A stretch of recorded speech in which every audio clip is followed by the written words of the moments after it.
I'm converting a trailer with a worn out single torsion axle to a tandem or double axle with leaf springs and brakes. I expected this to cost a little more than $1,000, but I came across these two axles for $300 for both.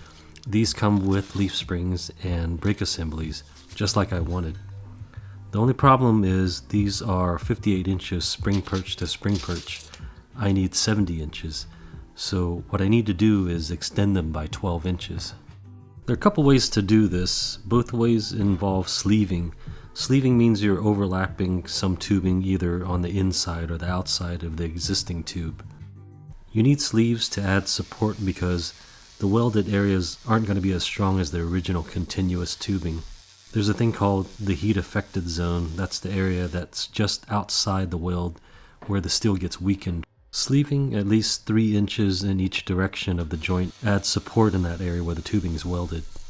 What I've decided to do is add 12 inches of tubing, the same diameter as the existing tubing and the same wall thickness also, and sleeving the inside at the joints. With my ID and OD measurements, I ordered some tubing, the same OD and wall thickness. There are sellers on eBay that offer all kinds of sizes. This 24-inch piece was $39. It's exactly 24 inches long, so I just need to cut it in half to get 12 inches for each axle. Now for sleeving the inside of the tube. I found this in the remnants section of my metal supplier for $18. You want a wall thickness at least the same as the existing tube, but thicker is better, and you want to make sure it's a pretty tight fit. Loosely fitted sleeves don't offer much support.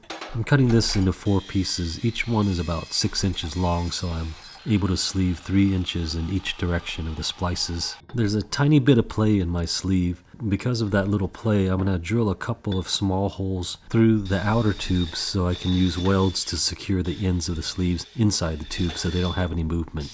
I'm just going to drill one hole on top and one on the bottom, and I do this for both ends of each sleeve. Axles usually come arched upward because when they're loaded with weight, they tend to bend downward, ideally so that they're actually straight when they're loaded. This keeps the wheels with zero camber, meaning perpendicular or 90 degrees with the road surface. I'm going to try to make that arch as I put this together, but not too much arch.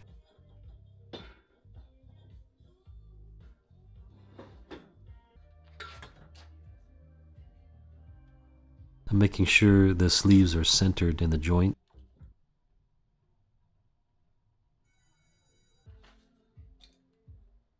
You don't need a big welder for this. The wall thickness is just a little more than an 1/8 inch. My go-to welder for most jobs is this cheap little Harbor Freight welder. As you're welding, things tend to move as they expand and contract, so I'm constantly checking my alignment as I tack everything together. Don't forget to check the rotation of the axle ends to make sure the leaf springs are lined up with each other.